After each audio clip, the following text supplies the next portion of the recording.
Okay, moja ya changamoto kubwa sana ambazo tumekuja kuzigundua kwa nini wanafunzi wanapotengeneza either kama ni sabuni wanashindwa kuziuza, yani wanakosa soko na wanalalamika sabuni hazina soko na vitu kama hivyo.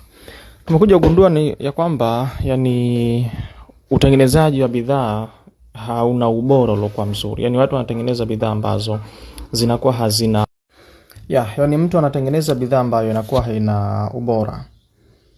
Yani hata wewe mwenyewe ukiangalia bidhaa yako haina ubora kabisa. Labda nikuibie siri, moja ya mentor wangu mmoja ambaye alikuwa anifundisha masuala ya sales, yani masuala ya kuuza, namna gani ambavyo unaweza ukaiuza bidhaa yako na mteja asiweze kuikataa. Aisha kuniambia siku moja kwamba Kinganije, ukitaka kumuuzia mteja wako bidhaa yako, hakikisha kwanza bidhaa yako hiyo umejiuzia wewe mwenyewe binafsi. Yani wewe ndio uanze kuinunua halafu ndio kamuuzia mteja wako. Maana yake ni kwamba yani ule ubora au ile gharama ile bidhaa yako, je, ingekuwa ndio wewe ungeweza kuinunua kwa bei hiyo? Kama jibu ni hapana, maana yake ni kwamba hata mteja wako naye atasema hapana vile vile. Kwa hivyo kama mtu anatengeneza sabuni ambayo haina ubora, haieleweki, alafu ukategemea uende ukaiuza sokoni iweze kufanya vizuri, haiwezekani. Hilo ni jambo gumu sana.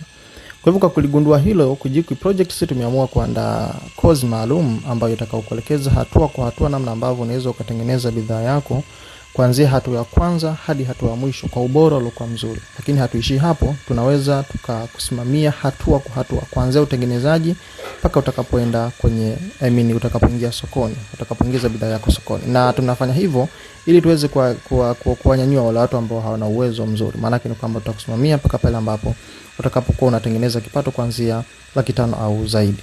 Na kwa kulijua hilo tumeamua pia kuanzisha support kwa maana ya mentorship ambayo inafanyika kupitia WhatsApp group kwa ajili ya kufuatilia ndani ya mwaka mzima. Kwa hivyo kama unatamani kuweza kujiunga na course hii, basi hakikisha una comment neno program hapa chini ya video hii ili uweze kujifunza hatua kwa hatua. Take care and talk to you soon.